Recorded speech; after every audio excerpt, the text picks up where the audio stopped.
저희 교회는 오늘 성탄 기념주일로 지킵니다. 본문은 동방 박사가 예수님의 탄생을 축하하는 말씀입니다.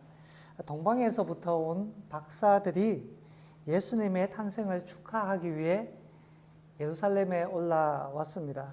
동방이 정확히 어딘지는 모르겠지만 적어도 한반도는 아닌 것 같고요. 아마도 많은 사람들이 말하기를 페르시아가 아닐까라고 해석을 합니다. 이들이 별을 따라 왔다라는 점에서 점성술사였을 수도 있고요. 또 좋게 말하자면 천문학자들일 수도 있습니다. 원래 성경에서는 그런 사람들을 배척하는데 그들은 율법이 없기 때문에 그들 나름의 방식을 가지고 별을 따라 예수님을 뵙기 위해서 찾아오게 된 것입니다. 그러자 그때 당시 왕이었던 헤롯이 깜짝 놀라게 됩니다. 신하들을 불러 모읍니다. 이게 도대체 무슨 말이냐? 유대인의 왕이 태어나셨다고? 내가 왕인데 유대인의 왕이 태어났다고? 신하들을 불러 모아서 말합니다. 그렇다면 이 유대인의 왕 그리스도가 어디에서 태어났느냐라고 묻습니다. 헤롯이 왜 어디에서 태어났는지 물을까요? 자기도 가서 경배하려고 주님을 모시려고? 그렇지 않죠. 뒤에 보면 그 이야기가 나오지요. 예수님이 아기일 때 제거하려고 그렇게 하는 것입니다. 왜냐하면 그리스도 예수님이 자신의 왕권을 위협할 것이라고 여기기 때문입니다. 헤롯이 특별히 이렇게 생각하는 이유가 있습니다. 헤롯은 유대인이 아니거든요. 헤롯은 이둠의 출신이라고 해서 에돔 사람입니다. 에돔은 누구의 후예죠? 창세기에서 배웠죠? 에서의 후예가 에돔 사람입니다. 자, 에돔 출신이 어떻게 해서 이 유대 땅을 통치하게 되었느냐, 왕이 되었느냐 하면 우리가 잘 아는 블루투스 너마저라고 외쳤던 그 율리우스 카이사르가 권력을 잡았을 때에 이 헤롯의 할아버지격으로 제가 알고 있습니다. 그들 유대 행정관으로 임명했는데 이 헤롯을 유대 행정관으로 임명했는데 그 후에 이 헤롯이 권력을 잡아 행정관에서 왕이 된 것입니다. 로마를 등에 업고 왕이 된 것이죠. 자, 비유대인으로 왕이 되었으니까 늘 이 왕권의 정통성이 없다는 것을 본인은 알고 있었어요. 유대인들이 얼마나 이방인에 대해서 배타적입니까? 얼마나 혈통을 중시합니까? 선민의식이 얼마나 강해요. 그러니까 어떻게 하면 이 유대인들에게 잘 보일 수 있을까 여러 가지 고민을 했는데 그 중에 하나가 유대 하스몬 왕과 왕족 출신의 여자와 결혼하기도 하고 또 성전을 지었습니다. 처음에 지었던 솔로몬 성전은 화려했지만 그 성전이 무너지고 난 다음에 두 번째 지었던 그 스룹바벨의 성전은 너무 초라했어요. 그래서 옛 성전을 기억하고 있는 사람들이 이 두 번째 성전을 보고는 통곡했다고 합니다. 하나님을 모시는 성전인데 이렇게 초라한 것이 말이 되냐. 그러나 그때는 힘이 없으니까 그렇게밖에 할 수 없죠.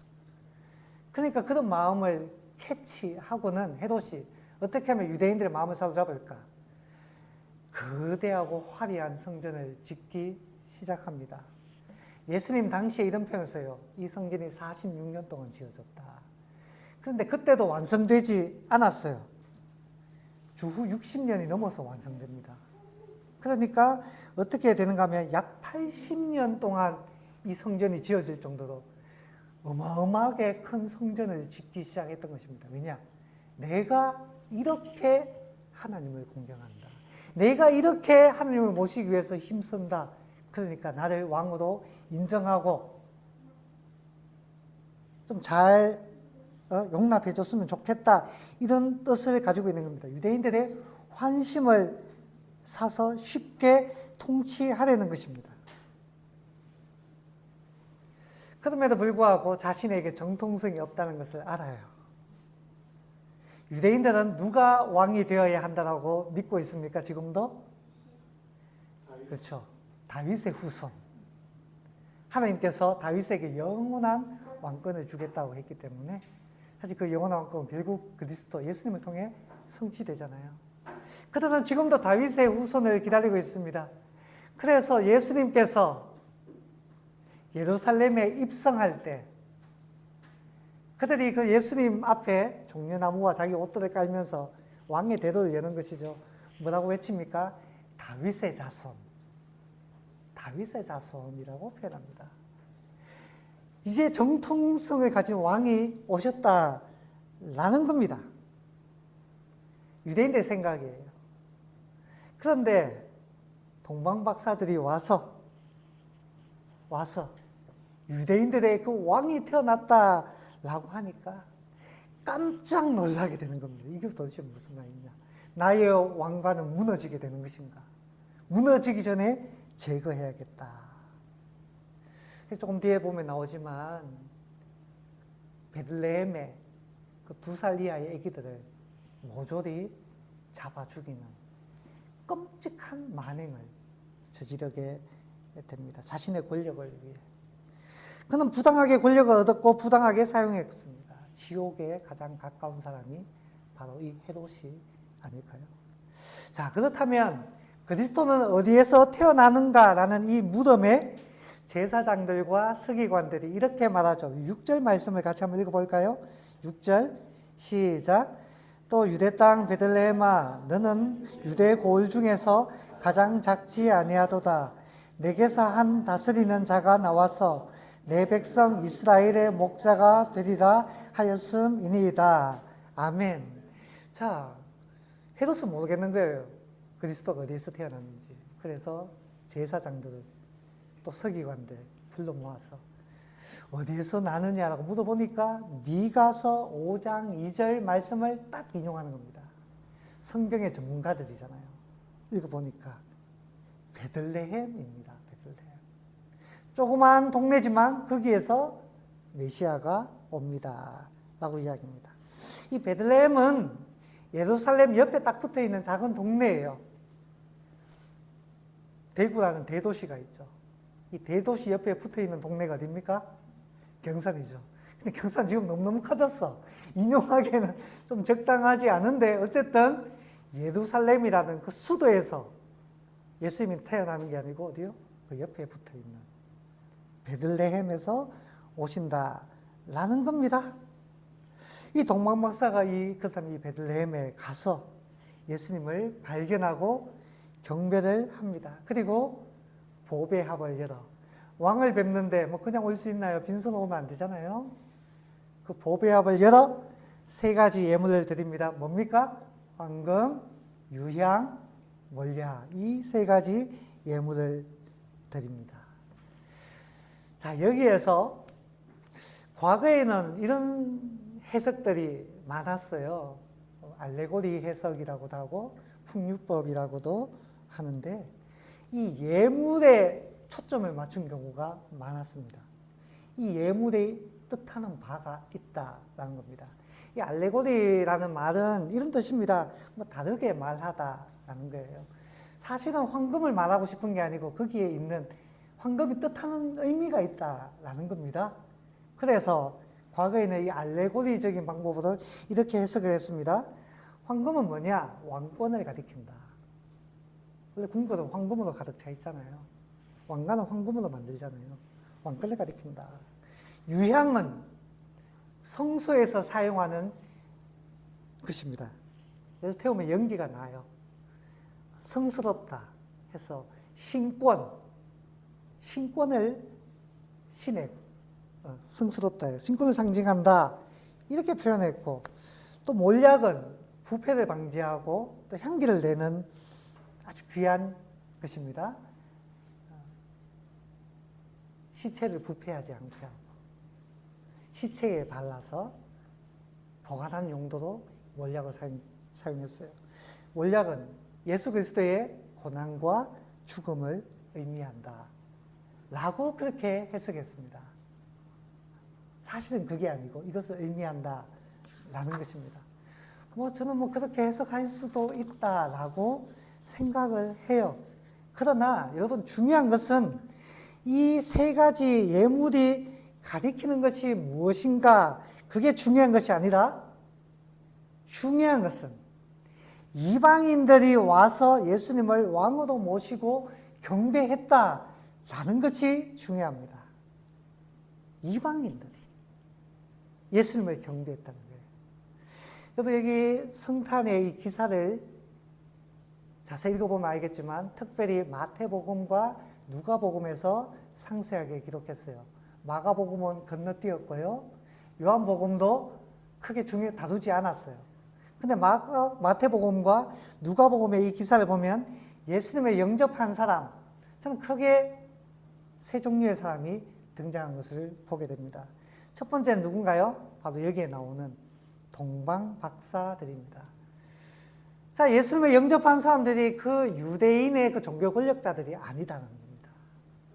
바리새인들이 아니다라는 거예요. 제사장 그룹들이 아니다라는 겁니다. 힘있고 권력이 있는 사람들이 아니라는 거예요. 누가요? 유대인들이 개들로 불렀던, 무시하고 멸시하고 조롱했던 그 이방인들이 와서 경배했다는 겁니다. 중요해요. 중요합니다. 이 말은 예수님의 복음의 역사가 유대인들만의 것이 아니다. 온 세상 열방을 위한 것이다 라는 것을 가르쳐 줍니다. 성령이 너희에게 임하시면 너희가 권능을 받고 예루살렘과 온 유대와 사마리아와 땅끝까지 이르러 내 증인이 되리라. 사도행전 1장 8절 말씀이죠. 그래서 우리는 유대인이 아님에도 불구하고 성탄을 기념하고 주님을 경배하는 것 아니겠습니까? 자, 두 번째, 예수님을 영접한 사람들, 누가복음 2장 20절에 나오는 바로 목자들입니다. 목자들. 그 새벽에 새벽 이슬을 맞아가며 양떼를 치던 목자들.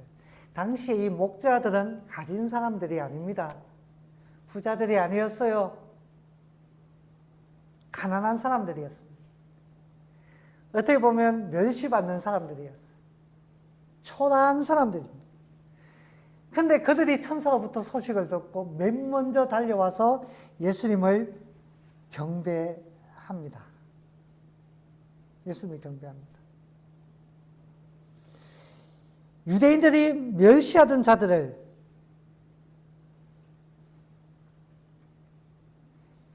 주님은 부르셨고 천사를 통해서 그들은 주님을 경배했습니다. 성경을 보면 주님께서 늘 찾아다니던 사람들이 있어요. 늘 주님께서 부르고 받아줬던 사람들이 있습니다. 누군가요? 세리, 몸을 파는 여인들, 가난한 사람들, 사람들이 멸시했던 나병 환자들, 그때 당시 기득권 세력들로부터 소외되어 있던, 누구도 인정하지 않았던 그런 사람들 주님은 부르셨어요. 오세요. 와라. 내 앞에 앉아서 같이 밥 먹자. 주님의 식탁으로 초대했습니다. 그리고 그런 사람들이 예수님의 제자들이 되었고 그런 사람들이 세상을 바꾸었습니다.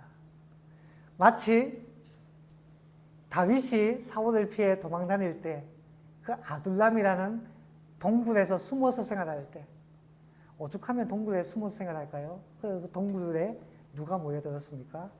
원통하고 억울하고 한맺힌 사람들, 쫓겨난 사람들이 몰려왔어요. 다윗은 그들을 받아주었죠. 근데 그들이 다윗의 왕국을 세워나갔습니다. 자, 이들이 연약하고 가난한 자들이 주님을 영접했다는 겁니다. 셋째, 누가 영접했느냐? 누가복음 2장 25절 시므온 이야기를 합니다. 시므온. 이 시므온에 대해서 이렇게 이야기합니다. 이 사람은 의롭고 경건하여 이스라엘의 위로를 기다리는 자라. 성령이 그 위에 계시더라 라고 이야기를 합니다. 자, 경건한 자가 예수님을 경배합니다. 누가복음에 나와요. 경배합니다. 경건한 자가 예수님을 알아봤다는 점에서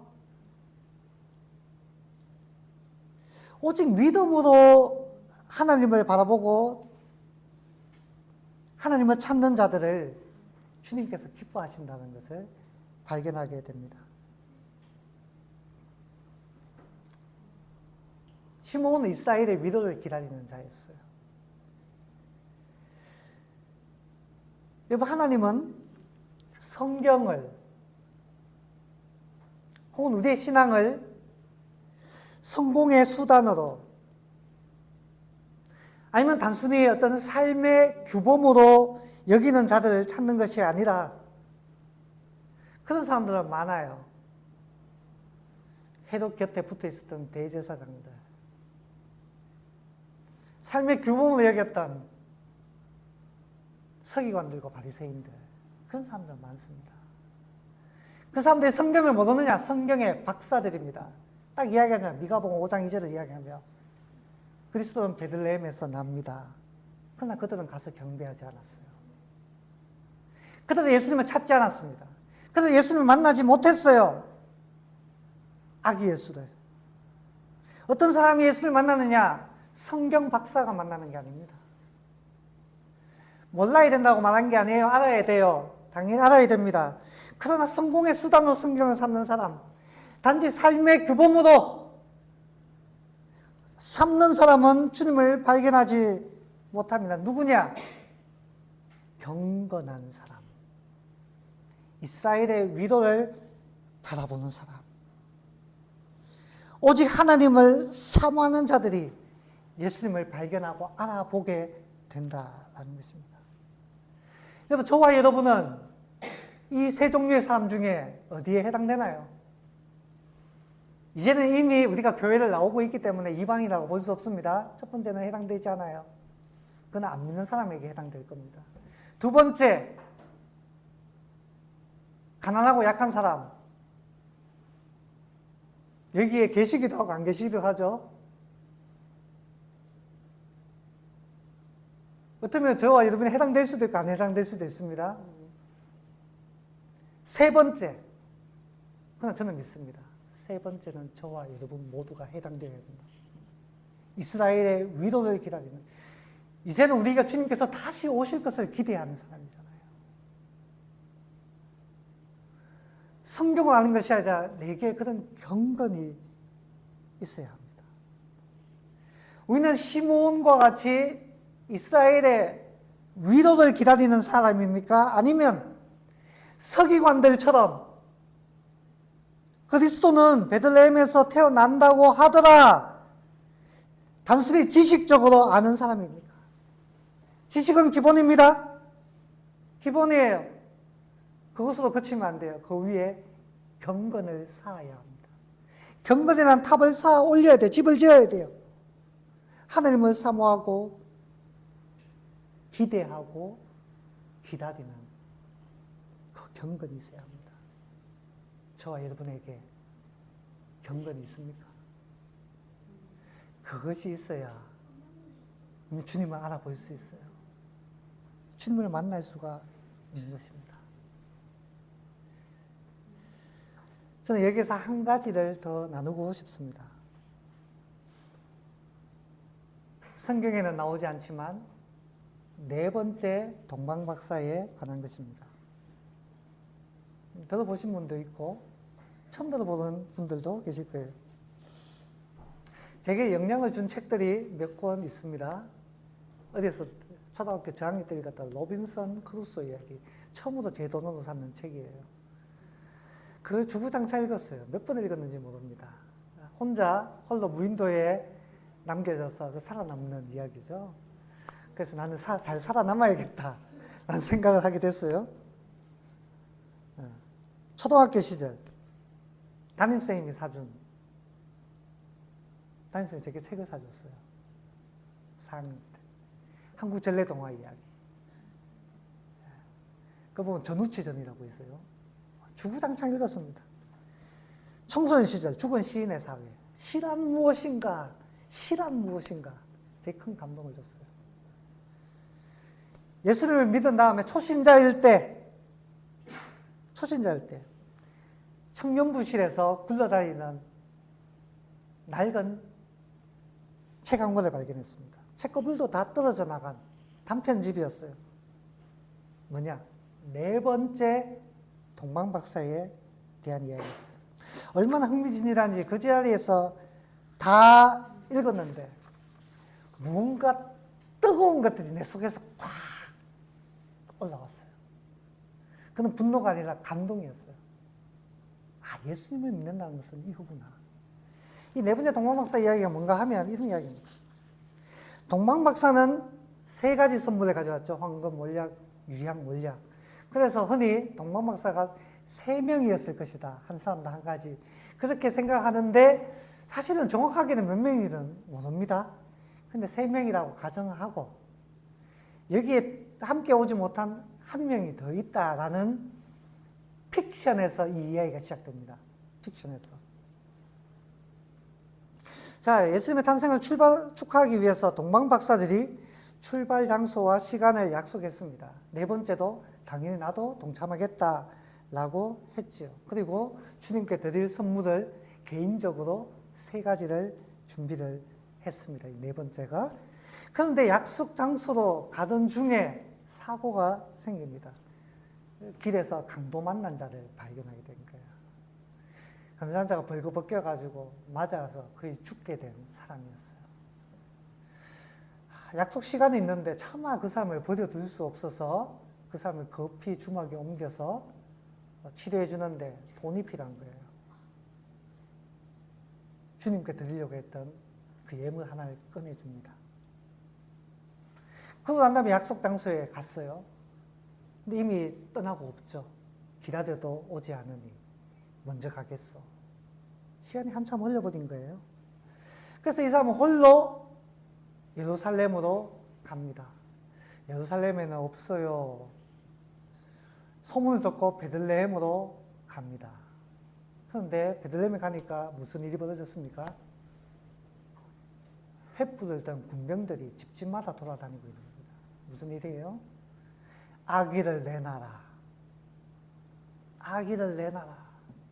그 집집마다 들려서 2살 밑에 난 아기들을 잡아가는 겁니다. 뭡니까? 헤롯이 보낸 군병들이었어요. 그때 우연히 한 집에 젊은 부부가 아기를 안고 있는 것을 이 동방박사가 발견하게 됐어요. 벌벌벌 떨고 있는. 마침 그 집에 군병들이 들이닥칩니다. 동방박사가 갈등합니다. 그리고 그 문을 막아서고 그 다가오는 군병들에게 이 집에는 아무도 없어 라며 2번째 예물을 꺼내줍니다. 그 예물을 손에 쥐고 군병들이 돌아가 버렸어요. 동방박사 소문을 듣자니 예수님은 이미 베들레헴에 없고 어디 멀리 갔다는 이야기만 듣게 됐습니다. 이 사람은 예수님을 만나는 게 소원이었어요. 예수를 만나는 게 소원이었습니다. 이 동방박사는. 그래서 이 예물을 꼭 드리고 싶다고 마지막 한 개 남은 드리고 싶다며 헤매기 시작합니다. 애굽에 갔다는 소식 듣고 애굽으로 찾아가고 어디 갔다 얘들 어디를 찾아가고 그런데 갈 때마다 길이 어긋나요. 만나지를 못해요. 그리스도는 약한 자들 틈에 있다고 해서 감옥에도 찾아가보고 광야에도 가보고 이방인들 틈에 섞여보기도 하고 근데 찾을 수 없어서 시간이 흘렀습니다. 1년, 2년, 10년, 20년, 30년 그리고 33년이 되던 해 자기도 이제 너무 늙었어요. 혹시나 싶어서 다시 예루살렘으로 올라와 봤는데 예루살렘에 난리가 난 겁니다. 여자들이 울고 불고 통곡하고 있고 한쪽에서는 사람들이 죽여라, 죽여라, 죽여라 라고 외치는 사람들이 있고, 로마 군병들이 말을 타고 줄지어서 올라가고 있고, 무슨 일입니까? 지금 예루살렘에서 무슨 일이 벌어졌습니까? 라고 물으니 그리스도라고 말하는 나사렛 예수가 지금 처형 받으러 올라가고 있습니다. 정신이 번쩍 들었어요. 그가 내가 찾는 바로 유대인의 왕 그리스도가 아닌가. 그런 늙은 몸을 이끌고 허겁지겁 그 골고다 언덕을 올라가려고 하는데 조그마한 소녀가 보였어요. 소녀가 어떤 사람들에 의해서 질질 끌려가는 장면이었습니다. 근데 그 소녀의 손을 차마 놓지 못하는 엄마의 울부짖는 비명소리였어요. 빚을 갚지 못해서 자기 딸이 노예로 팔려가는 이야기였어요. 이 동방박사는 이 마지막 남은 한 개 예물이 있었는데 이걸 주님께 꼭 전해주고 싶은데 그 끌려가는 그 소녀를 차마 외면하지 못했어요. 도무지 발걸음이 떨어지질 않았어요. 그래서 마지막 남은 그 예물을 주고 그 소녀를 구해줍니다. 그리고 이 동화사 두 손이 축 늘어져서 힘이 빠져서 그만 담벼락에 기대에 주저앉았어요. 모든 예물을 다 잃어버렸으니 더 이상 주님을 만날 이유도 없고 염치도 없다라고 주저앉았어요. 근데 그때 하늘이 캄캄해지더니 땅에서 지진이 나면 갑자기 그 담벼락에 있는 기와장이 우수수 떨어지는데 그 중에 하나가 이 동방박사의 머리를 때렸습니다. 치명적이지는 않았어요. 근데 이 동방박사가 잠시 혼쭐하는 틈에 그에게 하나의 환상이 보였습니다. 환상이.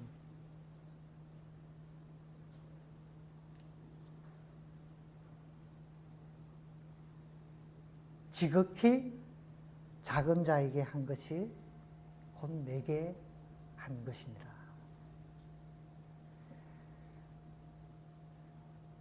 너는 나를 만나보지 못했다고 말하고 내게 예물을 주지 못했다고 말하지만 나는 그 예물을 지금껏 다 받았느니라. 강도 만난 자, 군병 앞에 선 그 집, 그리고 끌려가는 이 소녀에게 예물을 준 것은 내게 준 것이다. 나는 이미 다 받았느니라 라고 말씀하시는 바로 그 예수님이었습니다. 여러분, 제게 이 책은 진흙더미에서 발견한 진주 같은 책이었어요. 그냥 그 청년부가 너무 초라했었기 때문에 좋은 청년부였어요. 정말 진주 같은 책이에요. 짧은 단편이고 픽션이지만 정말 성경에서 말하는 하나님의 나라의 가치, 예수님이 원하시는 것, 그리스도인의 삶이란 무엇인가에 대해 참으로 많이 배우고 감동한 이야기입니다. 초신자 때 읽었다. 사랑하는 여러분, 예수님은 사실 예물이 필요하지 않으세요. 세상의 모든 것이 다 주님으로부터 비롯되었고 다 하나님의 것입니다. 주님께서 정말 원하시는 것은 무엇일까요? 정말 원하시는 것. 미가서 6장에 너무너무 잘 나오죠. 미가서 6장. 내가 무엇을 가지고 여호와 앞에 나아가며 높으신 하나님께 경배할까? 내가 번제물로 일련된 송아지를 가지고 그 앞에 나아갈까? 여호와께서 천천의 순양이나 만만의 강물 같은 기름을 기뻐하실까? 내 허물을 위하여 내 맏아들을, 내 영혼의 죄를 말미암아 내 몸의 열매를 드릴까?